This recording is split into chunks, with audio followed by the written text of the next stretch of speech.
Hello, everyone. This is Emily Brumit with the Colorado Water Congress. Thank you for joining us today for our 2017 Legislative Update webinar. The Water Congress is proud to offer webinars and workshops as benefits to our members in Colorado's water community. You can learn more about the Colorado Water Congress and upcoming events at www.cowatercongress.org. I have a few housekeeping notes before we get started. First off, I'd like to thank our presenters and our members. These presentations are made possible by your support. Today, our presenters are the chair and one of the vice chairs of CWC State Affairs Committee, Peggy Montano and John McLeod, and CWC's contract lobbyist, Dianna Orf. Peggy is an attorney and shareholder with the Denver law firm of Trout, Raley, Montano, Freeman, Steiner, Thompson, and Thompson, DC. Her practice specializes in state and federal court litigation and federal administrative and legislative strategy. Peggy has practiced for 30 years, including defense against massive federal water right claims by the U.S. Forest Service, numerous water rights adjudications, interstate water issues, including compact issues, and water-related administrative and federal and state legislative matters. She spent 3 years representing the state of Colorado as an assistant attorney general assigned to the Department of Natural Resources and principally represented the Colorado State Engineer in the Colorado Water Conservation Board. She is general counsel to Northern Colorado Water Conservancy District and the chair of the CWC State Affairs Committee. Our next speaker will be John McLeod. John is general counsel for the Upper Gunnison River Water Conservancy District. John is a graduate of the University of Colorado and University of Colorado School of Law. He has practiced law in Colorado since 1973 and has represented the Upper Gunnison River Water Conservancy District since 1991, becoming a full-time general counsel in 2006. John is a Colorado Bar Fellow, a member of the Board of Directors of the Gunnison Ranchland Conservancy Legacy, and is past chair of the 7th Judicial District Commission on Judicial Performance. He is a member of the Board of Directors and is past president of the Colorado Water Congress in 2014, as well as vice chair of its State Affairs Committee. He serves as the legislative representative to the Gunnison Basin Roundtable. He served from 2013 to 2014 as Colorado's commissioner on the Upper Colorado River Commission and as Colorado's representative to negotiations among the 7 Colorado River Basin states, the United States, and Mexico. He represents Colorado in the Glen Canyon Dam Adaptive Management Work Group. John was appointed to the Colorado Water Conservation Board in 2009. Bruce Whitehead is another vice chair of the State Affairs Committee. Bruce was unable to join us today, but I did want to include him in the introductions because he is part of the leadership team at the State Affairs Committee. Our final speaker will be Dianna Orf. Dianna has been a registered lobbyist in Colorado since 1980, representing clients in natural resources, energy, local government, and healthcare. She holds a Juris Doctorate from the University of Denver, Durham College of Law, and a bachelor's from Southern Illinois University. She and her firm have lobbied for the Colorado Water Congress since 2010. Dianna has represented clients at the state's capital since 1980 and is a daily presence at the Colorado State Capitol, and she directs her firm's lobbying activities. She has been an associate with Orf & Orf PC since she and her husband Ted established the firm in 1986. Prior to moving to Colorado, she worked with trade associations in Washington, D.C. If you have questions, please type them into the questions pane in your GoToWebinar toolbar. We'll read them aloud for our speakers to answer at the end of the webinar. I will start us off by quickly reviewing the legislative process. Peggy will then talk with you about House Bill 1289 and Senate Bill 282. John will cover House Bill 1248 and House Bill 1033. And Dianna will round out the discussion by talking with us about Senate Bill 40 and the Interim Water Resources Review Committee process. If you have any technical questions, please email me at ebrumit@cowatercongress.org. That's ebrumit@cowatercongress.org. We will have about 10 minutes at the end for questions, and we are recording today's webinar, so it will be available later this afternoon on CWC's YouTube channel. We're only talking about a handful of bills today, so if you have questions on legislation outside of the pieces we're covering, we'll try to answer them during the questions portion at the end, or you can just email me your questions at any time at ebrumit@cowatercongress.org. Without further ado, I will get us started with the legislative process. You should all have a copy of CWC's bill status sheet in the handouts section of your GoToWebinar toolbar. It's the second arrow from the bottom. Give me one moment. So I wanted to briefly go through the process that a bill takes when it moves through the legislature with you. I won't do the full how a bill becomes a law, but if you look at the bill status sheet, you can see that when a bill is introduced, it gets assigned to its first committee. And typically with water bills, we see legislation get assigned to either the House or Senate Agriculture, Livestock, and Natural Resources Committees.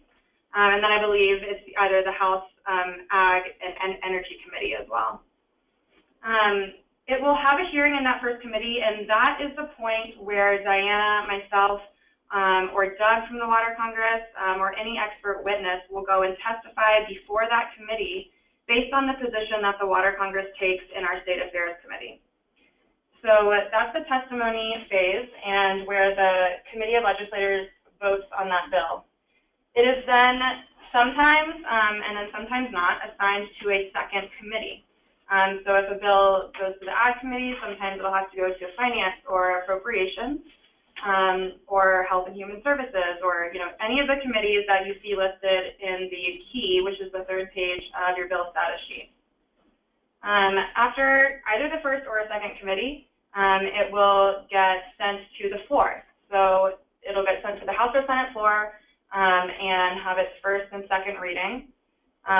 Legislators can add in amendments at that time. They can have discussion on the floor, and they can kill a bill on the floor just like they can in committee. After a bill, so if it's a House bill, it'll go through the House, and then it'll be introduced into the Senate and repeat the process. And Dianna, I don't know if you want to maybe talk about when the bill has to repass both committees before it gets sent to the governor, if there's any discrepancies in the language. Yeah, if a bill is amended in the second chamber, it has to go back to the chamber where it was introduced to make sure that that group approves of the changes that were made. Sometimes it can be totally different than what the first chamber did. Sometimes it's a very minor amendment, but they do have the opportunity in the House of Introduction to either approve it, reject it, request a conference committee to work out the differences. If they adhere to their original position, it will kill the bill. And then it'll be sent to the governor. And what is the date that he has to sign all the legislation by this summer? 30 days following the end of the session. So if you'll see on your bill status sheet, there are a handful of bills already signed, but then the majority of them are waiting or have been sent to him. There's also a handful of bills that haven't quite gone through the process yet that are still scheduled, a couple for their first committee, and a few for their final committees, and then they'll go on to the floor. You'll see that there are 3 bills on the second page of the bill status sheet that the Water Congress has not taken a position on yet. This legislative session has been interesting. Usually at this point in the session, we have a position on all of our bills, and we can relax a little bit. But we had a meeting out of our State Affairs Committee last Monday, and we might do the same again this Monday. We'll make a decision on that maybe later today or tomorrow. Again, if you have questions about any of these other pieces of legislation, please type them into the questions pane or shoot me an email. So with that, I'm going to pass it over to Peggy, who's going to talk with you about Senate Bill 282. Okay, well, thank you very much, Emily. I'm going to talk about Senate Bill 282, and I know that a number of people probably who are on the webinar watched this bill as it went through the CWC process, which was pretty vigorous, I think. And it did die in the Senate committee on a 6-to-5 vote. So the name of the bill was concerning the dedication of reservoir releases for environmental purposes. And before we start, even though our bill was not successful, I do really want to thank our sponsors. Jerry Sonnenberg was our Senate sponsor, Representatives McKean and Esgar were our House sponsors, and Julie McKenna worked very hard on the bill.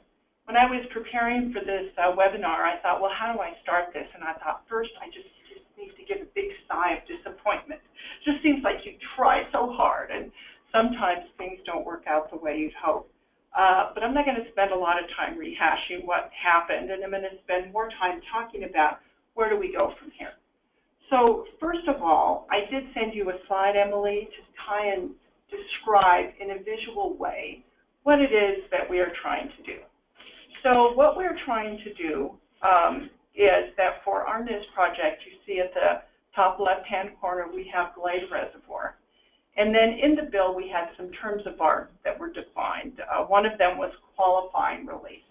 So what we want to do is make a, quote, qualifying release of water, send it down the stretch of stream that's shown on the slide. If you can put that slide back up, there you go.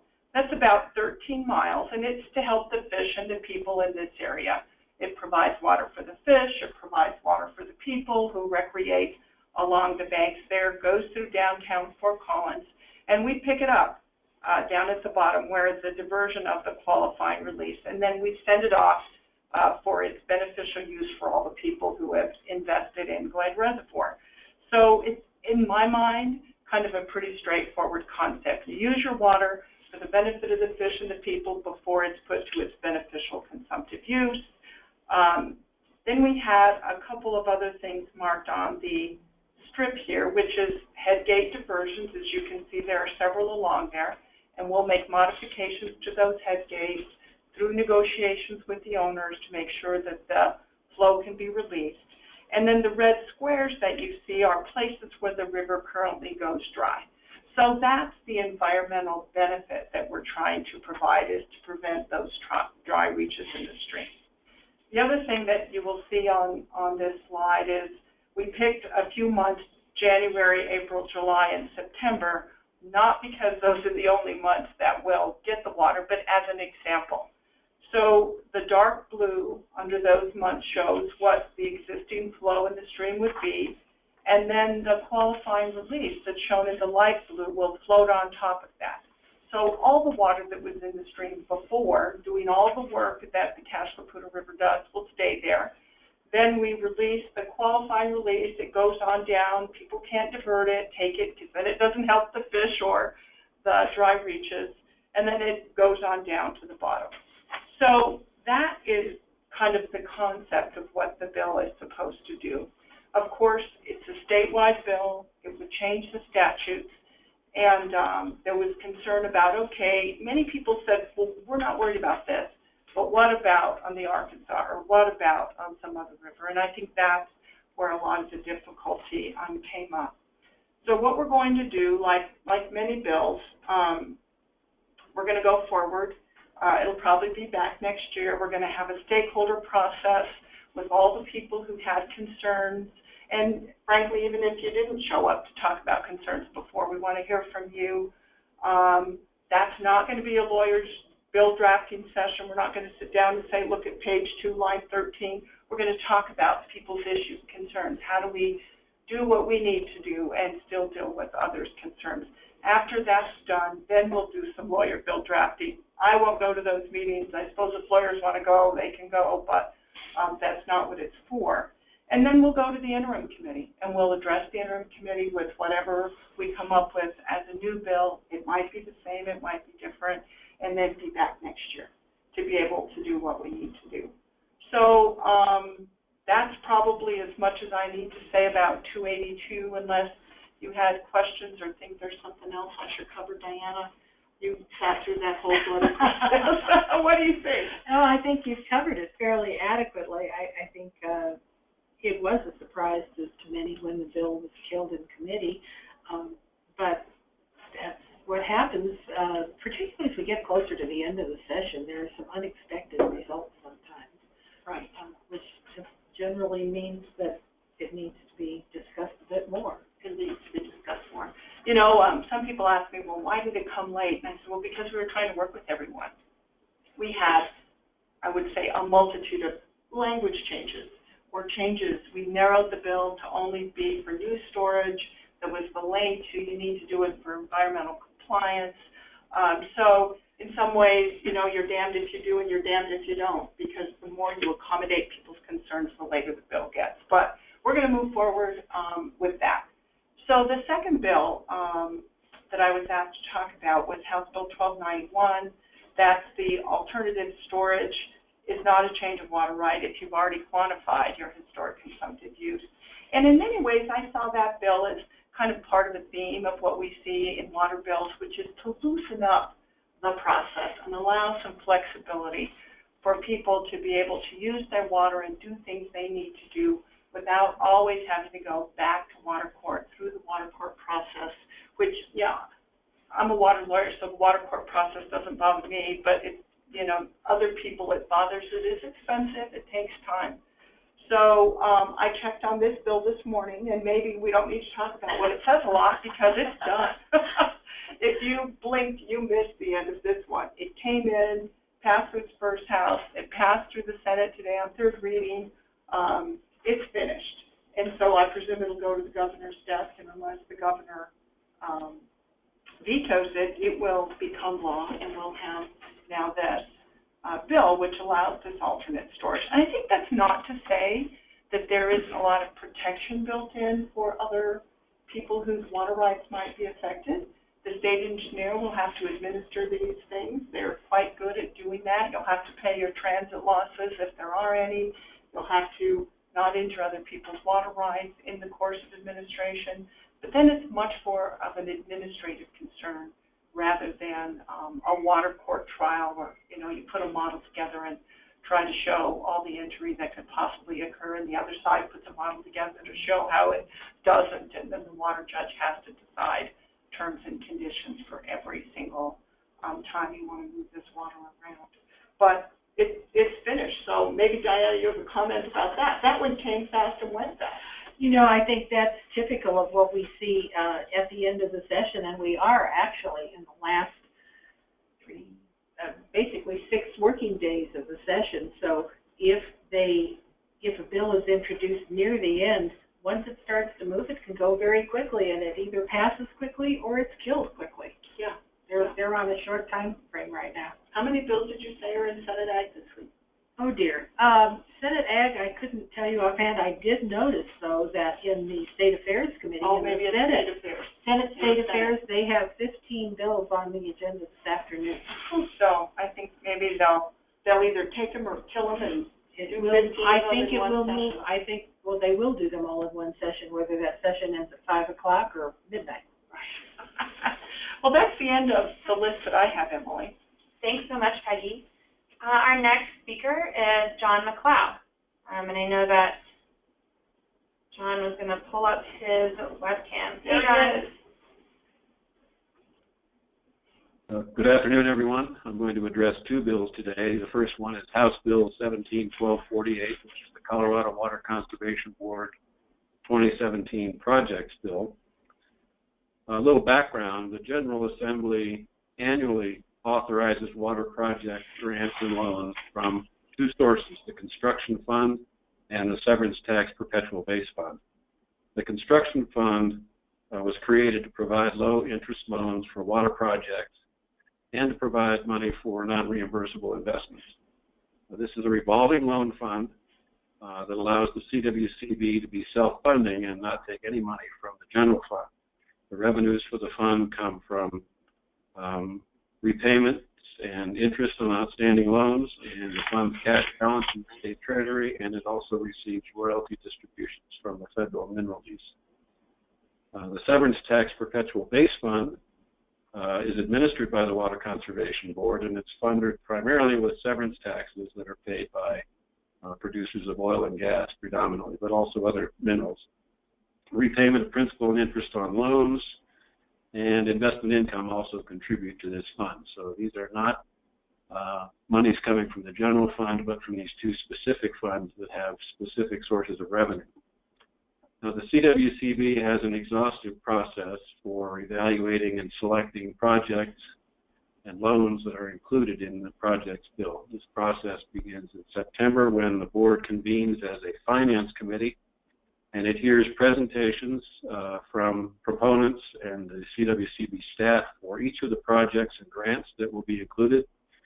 The board asks questions, makes evaluations, and suggests changes to the staff. And then at the November board meeting, the board formally approves the projects and loans that are developed after the September meeting. At the following January meeting, the board does a final review and approval of the project bill fact sheet and authorizes it for drafting and introduction in the General Assembly. This year's bill contains $164 million for programs and projects. It's a very large bill this year. Some of the key components of that fund, $25 million is being provided to support implementation of Colorado's water plan. And a little more breakdown on that, it includes $10 million to supplement the Water Supply Reserve Fund to continue to support projects that are authorized by the 9 basin roundtables, $5 million for development of stream management plans through the Watershed Restoration Program, and an additional $10 million to support other projects that advance Colorado's water plan. Another important component is $100 million in low-interest loans for large water storage projects, and a $30 million loan guarantee fund to support regional water projects where there are multiple participants. This is to allow multiple participants who may have varying credit ratings to unite and behind a single bond fund and get a lower interest rate. At this point, the projects bill passed out of the House 65-0. Yesterday it passed out of the Senate Finance Committee 5-0, and it goes to Senate Appropriations probably on Friday. We estimate that it will go to the Senate floor on Monday, final vote on Tuesday, and concurrence by the House on Wednesday, which is just in time. Right, Diana? That would be correct, John. Sorry? Yes. So, that's it for House Bill 1248. The second bill I'm going to talk about is House Bill 171033, and you could see on the screen that it was directing an appropriation of $5 million from the construction fund. And this bill essentially was an instruction to the Colorado Water Conservation Board to include this specific item in the projects bill. The State Affairs Committee opposed this bill for 3 essential reasons. The first one was that exhaustive process that the Water Conservation Board goes through that I described a few minutes ago.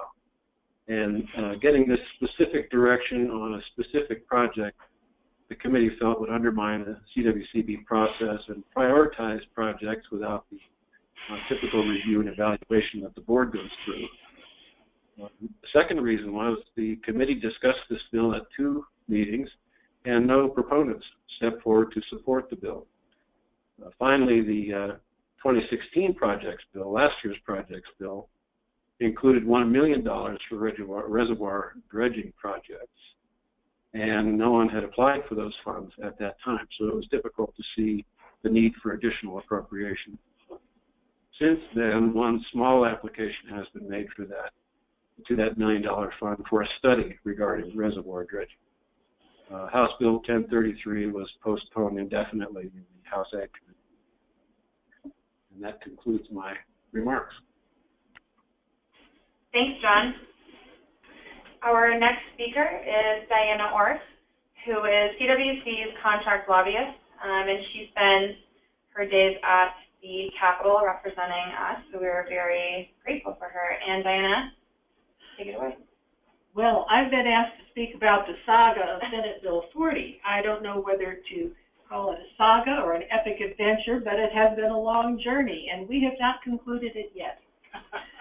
Senate Bill 40 amends the Open Records Act, the Colorado Open Records Act, which is somewhat similar to the Federal Freedom of Information Act with some important differences. And the Open Records Act generally treats all records and information that's developed and maintained by public agencies as being public records, that is, open and available to the public for inspection or to receive copies of that if they request it. In the past, records have traditionally been thought of as paper documents because that's the way they were maintained.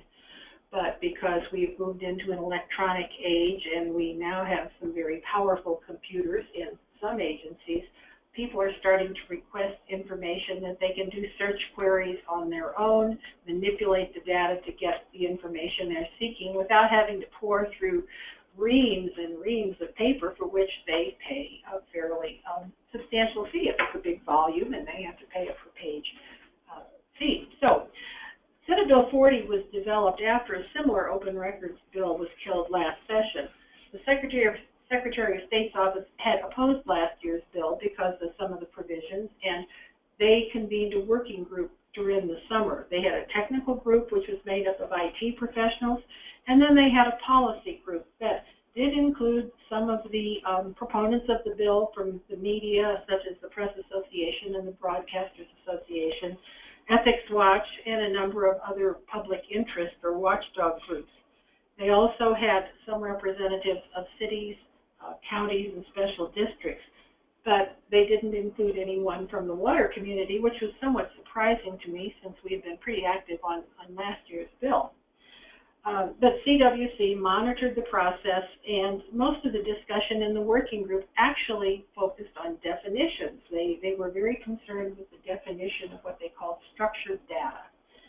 So those definitions took up a great deal of discussion, and I'm not sure there was a lot of discussion on the practical aspects of the bill, but nevertheless, Senate Bill 40 requires that any entity that is subject to Open Records Act and maintains public documents in electronic form, whether that be a searchable document such as Word, or structured data such as Excel or CSV, which are comma-separated values, or other searchable programs, must provide that information to the requester in that electronic form if that's how it's requested. Most of the statutory exceptions under the Open Records Act remain in place, and the bill tries to focus pretty much on the form in which the information is delivered rather than changing the exceptions, with one important difference.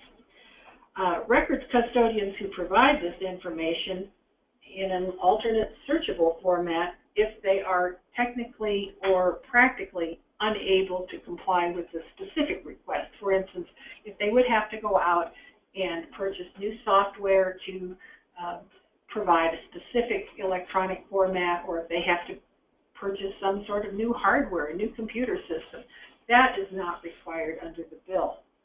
They can then provide an alternate form of a searchable document, still something that the requester can go through and look for certain words or look for certain features and do field searches for various data. But they can go through a process to attest to why they can't produce it exactly as requested and come up with an alternative for that. They also have to be very careful that they remove any confidential information or proprietary information that they may have included in those public records, because, as you know, as private citizens and other entities submit a lot of information to the government, whether it be the state government or local governments for various purposes. One of the very active groups involved in the discussions was the assessor's office, because they receive a lot of information that may have confidential personal information there as well when you purchase a property. So this information needs to be redacted. If you have a paper document, it's pretty easy to pull out a Sharpie and go through it and take things out. On an electronic form, it's much more difficult because you have to look for the information that may be in certain fields there and make sure those are taken out. You also have to be very careful to look and see if you have taken out or scrubbed it for what they call metadata, which are the little electronic fingerprints on the page that may give other information that could lead to confidential information being accidentally disclosed. And that was one of our big concerns with the bill, that As custodians of information, our conservancy districts, our public water providers, and that have information which should not be disclosed to the public, and the concern about accidental disclosure was a big concern for us. Well, when the bill was introduced, the State Affairs Committee looked at the bill and quickly identified some key problems with it, including the difficulty that would be experienced by small conservancy districts in complying with an open records request for data files within the statutory 3-day time frame. This is pretty short if you're a small office and you have to go through a process to basically scrub all the confidential information out, get exactly what the requester is asking, except for the confidential information, and then provide it to them in the requested form. An even bigger problem was the lack of clarity surrounding the ability of a records custodian to deny access to records or data files containing sensitive information about critical infrastructure owned and maintained by water and electrical utilities. This is information that, if it were released, could aid a terrorist or someone who wished to harm the system itself.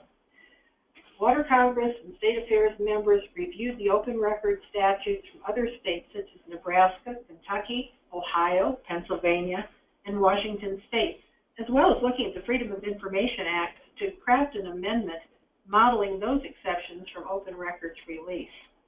Now, keep in mind the Open Records Act had not been updated in many years, and intervening in that period of time, we experienced the September 11th attacks. So these are very real concerns that were identified. We did craft an amendment. Emily, can we move forward to the original one in the pre-amended bill? Which would you like to see first? The one that says pre-amended.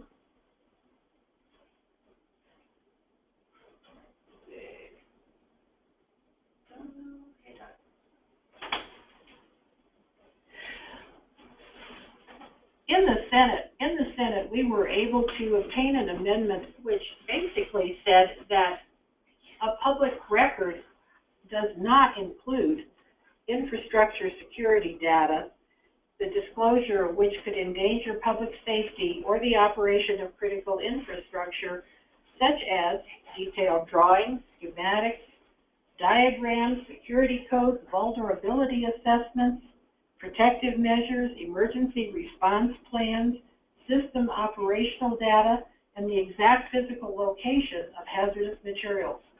And these were things that we felt could be dangerous to the system if it fell into the wrong hands. So the Senate version of the bill, as it came out of that chamber, basically took this out of the category of public records altogether and simply said this is not a public record to which you can obtain information under an open records request. The amendment was accepted, and then the bill went over to the House through the process that Emily's described.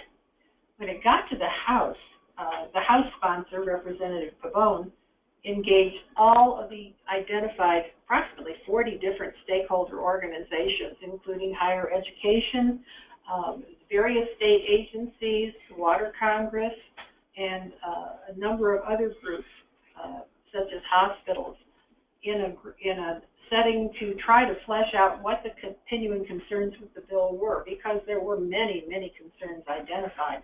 In fact, it hadn't been expected to come out of the Senate, and it just sort of squeaked through. When we got into that stakeholder process, it was a situation where we were advised, in fact directed, to share our amendment with all of the others involved and try to get consensus on whether those amendments were acceptable or not. At the same time, we also had a chance to look at their amendments. There were a number of the proponents, the Press Association, Ethics Watch, etc., that believed that our amendment, as it had been put on in the Senate, was simply too broad and that they did not approve it. So we were back to the drawing boards, sat down with them, and managed to work out some language that we felt might work for us. Certainly we wanted something that would meet our needs and our concerns about protecting critical infrastructure, but also that they felt was a bit narrower and would not lead to automatic refusal in every instance. So the compromise that we came to was to put the language on critical infrastructure under a different section of the statute. So instead of excluding it from public records altogether, we gave the custodian the opportunity to possibly deny it on the basis that it would not be in the public interest to release that. And we did have similar definitions, and it basically says the custodian may deny it, security arrangements, if the specialized details of either the security arrangements or investigations of physical and cyber assets of critical infrastructure, including specific engineering, vulnerability, detailed design, etc. The same type of features that we had in the original amendment, but it leaves it open to a more, I would say, more discretion of the custodian, which is a burden in many cases for the custodian to determine whether this is going to be a problem or not. It also contains language that says that this would be useful to a terrorist. So the custodian will have to make those kinds of determinations before either allowing the release of the information or refusing it based on statutory grounds. I will mention that in the at the same time, another bill went through the legislature setting up basically an alternative dispute resolution process so that prior to someone suing a custodian of documents for failure to disclose, there would be a 14-day period of time during which they could sit down with the requester and try to work out exactly what was needed to determine whether this was something they might be able to comply with or comply with in part. Also would be able to come to some agreement prior to actually having a lawsuit filed. So it was an attempt to try to provide a cooling off period and an opportunity for the parties to meet, potentially seek formal mediation before actually going to court, because public records custodians, whether it be a water conservancy district, a municipal water supplier, a county clerk, whatever, they don't want to go to court unless they absolutely have to. It's an expensive process and a lengthy process. So that is something that I think custodians of records will be able to avail themselves of if this bill does pass. I will say the bill is not finished yet. It is. We don't know what's going to happen. Exactly. We have gone through a stakeholder process. We spent 5 hours, one afternoon and evening, in the House Finance Committee.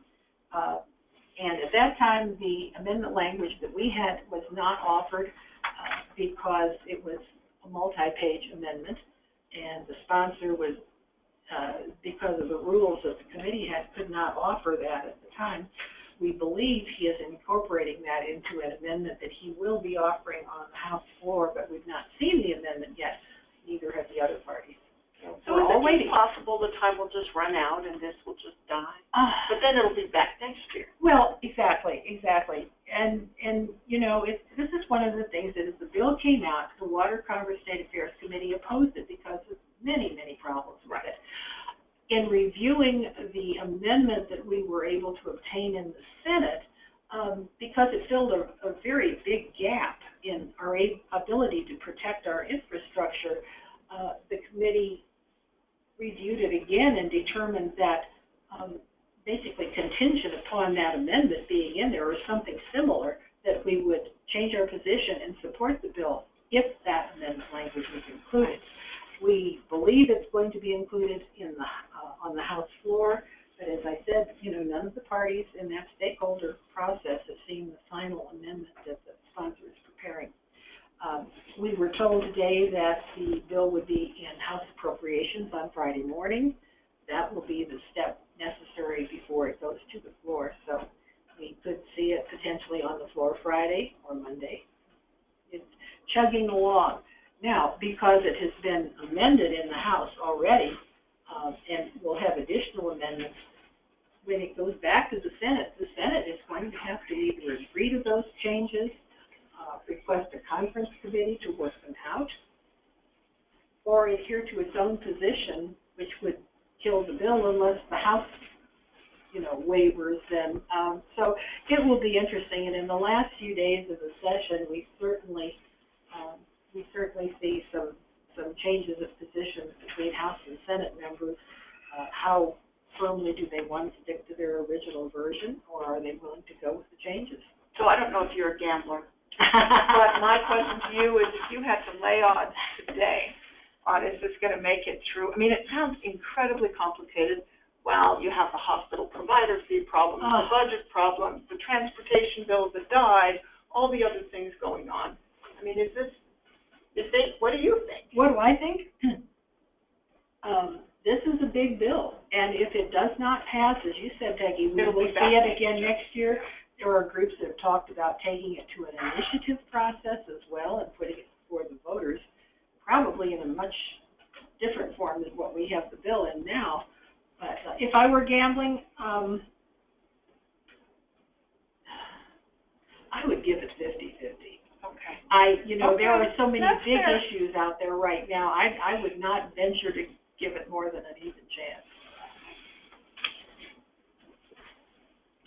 Awesome. Oh, did you want me to mention the interim committee? Yeah, that would be great. We have a few minutes for that. Okay. Can you pull up so people will know who the interim committee is this year?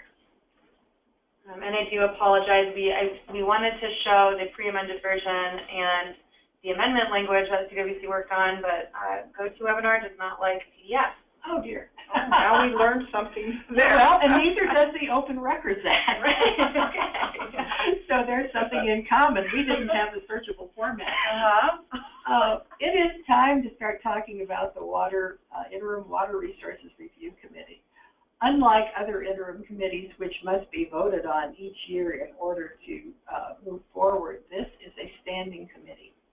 And it is a 10-member committee made up of the House and Senate members, most of whom have served on the Agriculture and Natural Resources Committee in both chambers. This year's chairman is Senator Jerry Sonnenberg, and vice chair is Representative Jenny Hart.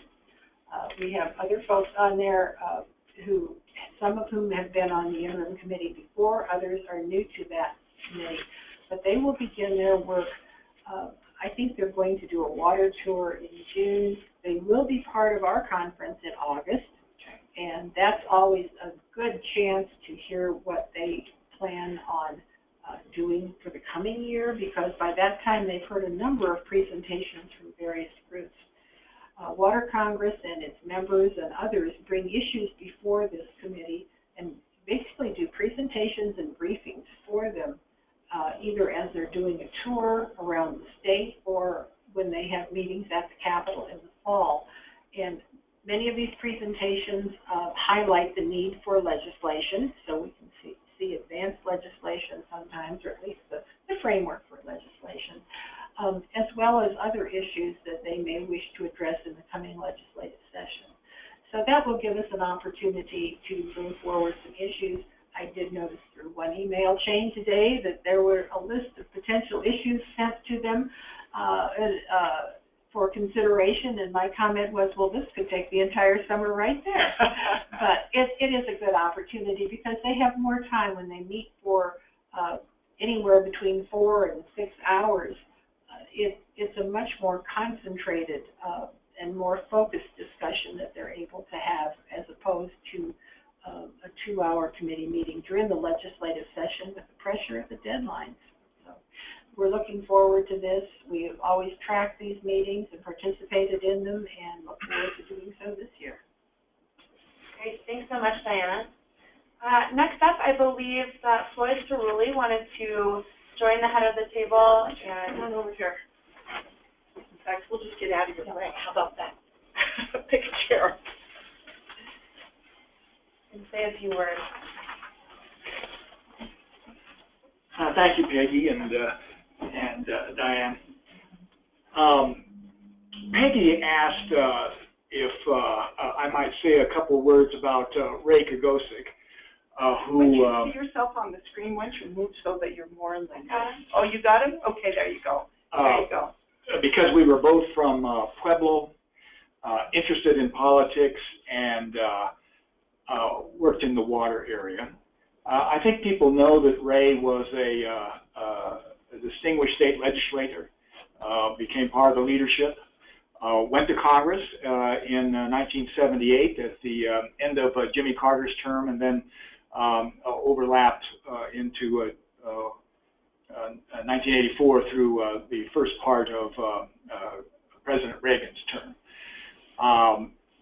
But mostly, I think what people know about him, less than that short period, but his 33 years of advocacy for Colorado water projects and for natural resources throughout the state, but in particular in Pueblo and in southern Colorado. He was famous. He was extremely well liked. He was persistent. When I first met him, I had been working for the person he was going to replace, who had retired, Congressman Frank Evans, and Ray came back in 1979, and historically, water project funding had been pretty straightforward. As long as you control the appropriations committees, presidents tended to sign the bills, and all was well. But Jimmy Carter had issued a hit list in 2 years prior to Raymond getting there, and largely for budgetary reasons, but somewhat for environmental reasons. In any event, getting water projects funded had become a tremendous battle. And Raymond threw himself into it immediately. He was anxious to get going. He had campaigned on the issue. To some extent, he had a campaign against his own president because they were both Democrats.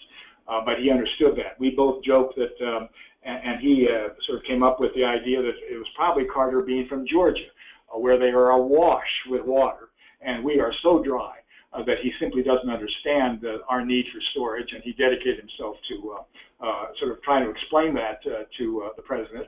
But more importantly, I think he was the type of person that worked across the aisle. He wanted to work, and did, with both sides of the aisle. He was a person who said, let's get things done, very practical. But he was also very friendly.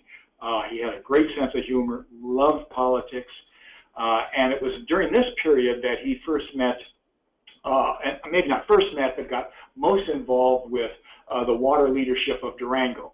Sammy Maines, the Native Americans, all the business interests and others there that were huge advocates for a project that just hadn't quite made it by the time Frank Evans was leaving, and that is the Animas La Plata project.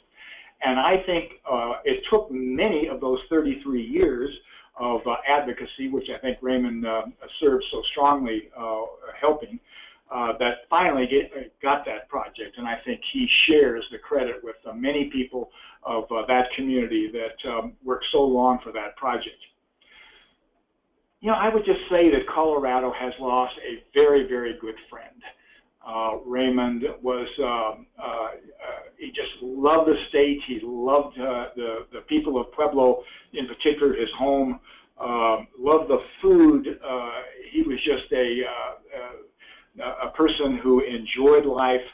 He has so many friends that I know we're all missing him right now.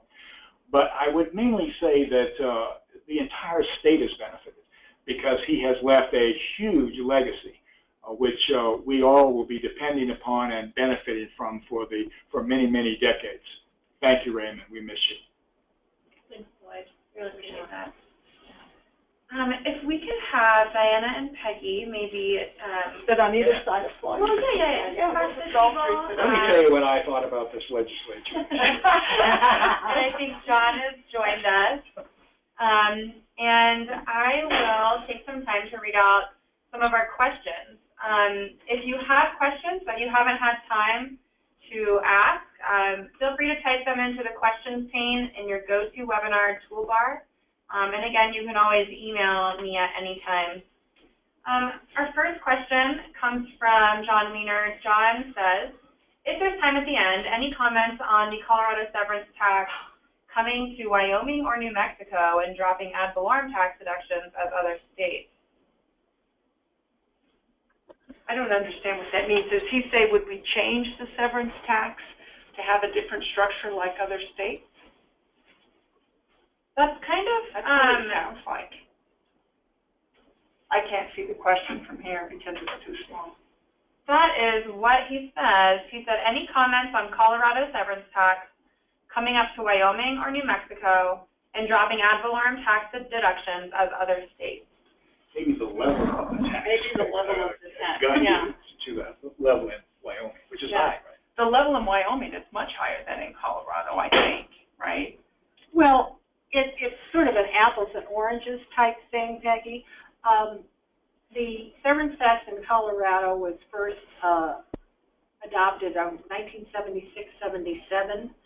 The structure of it was agreed to. It was a compromise. It was agreed to by all the minerals industries that were involved, and each one set up a structure that they felt was most appropriate to their particular industry. So the severance tax that is imposed on oil and gas, for instance, is different than the one imposed on hard minerals, which is different from the one imposed on coal. And then sand and gravel does not pay a severance tax because at that time, most of the producers of sand and gravel were local governments, counties, and they felt it would just be taking money out of one pocket, putting it into the other, so it didn't make a lot of sense. That structure has remained in place. Now, some of the credits and exemptions to encourage production or to not tax entities that have a very low level, such as stripper wells, et cetera, those have changed over the years periodically. And there have been differences, different approaches that have been discussed over the past, but to make a change which would increase the tax would require going to a vote of the people. And that in itself, under Tabor, would present a problem, I think, to lay out a very specific program that people would understand. So I do think that there are proposals out there, the certainly. discussion about severance tax and how dependent building water infrastructure is on the huge variability in severance tax from year to year is something that we see in presentations at water conferences, and I think it'll continue to be a point of discussion for the water community. Thanks. The next question comes from Rodney Prophet. Rodney asks, what was the pushback on Senate Bill 282? Could this bill come up again in the 2018 legislative session? And was this set up to be a model for other environmental releases? Well, I guess I would answer the question that I think I already answered when I spoke. Yes, you can expect to see another bill. We're going to go through what I call a stakeholder process, and I don't know if it'll look like the bill we had last year or it'll look like something else, but we need to get this done. The reason that it was a statewide bill is because we thought, frankly, that it would be a benefit as we look at the state water plan. We need to build new infrastructure. That's part of what that's all about. This is another tool that allows the proponent of new storage to meet their environmental commitments and to do things that they need to do because people are impacted when you build one of these. As I said, the water released here that I showed on the slide is for the people and the fish that are in the area. So you need to think about those things in advance. So we thought it was a tool and not the only tool, which is why we had a big savings clause in there. So yes, I think you'll see another bill. I don't know if it'll look like this one, and I don't see any reason why it wouldn't be a statewide bill. During the course of discussing about narrowing it, you know, in the past we've had bills where it's only divisions 1, 3, and 7, and then we add 2, 4, and 6 later. So I think when you start out with it limited to a certain part of the state, the only thing that you can predict maybe about the future is that somebody will say, gee, why don't we do that in another basin? So we ought to think about it as a statewide process, but we're not, you know, wedded to anything in particular on that. Great, thanks so much, Peggy. I don't believe we have any more questions coming through. If you do have questions that you think of later on, feel free to email me, ebrumit@cowatercongress.org, and I'm happy to try to answer your questions, or I can forward them on to our presenters from today. Well, I have a question for Dianna. Oh, can I go back and just tack on something to what I said about severance tax, because I suddenly got the drift of what he was asking. The ad valorem credit that is given for oil and gas production, the reason that was originally put in the bill was because at the time the state severance tax was imposed, counties, local governments were already charging an ad valorem tax, which in essence was a severance tax. It was on the produced mineral or produced oil and gas. And the local governments had expressed concern that if we had a statewide tax, that they would somehow lose what they were already getting. So it was sort of worked out to acknowledge what was being paid locally and let that be an offset against a certain amount of the state obligation. So that was the rationale behind it. I don't know if that situation is the same today because obviously there are ad valorem taxes paid, but that's the history of it. You mentioned that there are some initiatives, possibly, certainly one that's being talked about. And I wonder if it might be in the interest of the water community to not only keep an eye on that, but also to be more proactive and think through that should they, working with the governor and others, maybe advocate some type of increase. If it's going to be increased, or there's going to be a dialogue of it being increased, because it clearly is low comparatively speaking, and there's certainly a lot of need. I don't know, is there any dialogue on that level that you hear? Not that I am aware of. The real problem we're facing right now is the very low cost or the very low prices on oil and gas. And, you know, you can attach a larger percentage, but those low prices are hurting, right, without question. So let me ask my last question. Yeah, go ahead and ask the question, and then I have one more question for Floyd. Okay. You know, we saw two bills very late in this session. I'm looking at this number, 1364 and 1366. One is about local governments having in their master plans water plan goals, state water plan goals, and the other was measurable goals concerning climate action, Colorado's climate action plan. Those came late. Those are big topics. What's the talk at the Capitol? I mean, I don't expect them to make it through. 1364 is already dead. Okay, but are these topics that we'll see in the future, do you think? I think we will. I think certainly we will continue to see those. You know, planning is already part of the discussion. I think the disagreement is to try to keep local control over the planning for water projects and water service at the local level, and versus kind of a bigger land use planning development. Land use planning has always been a really uncomfortable topic in Colorado. In the water, and particularly in the Yeah, water. and getting the water planners and the land use planners together is still there's a tension there. Okay.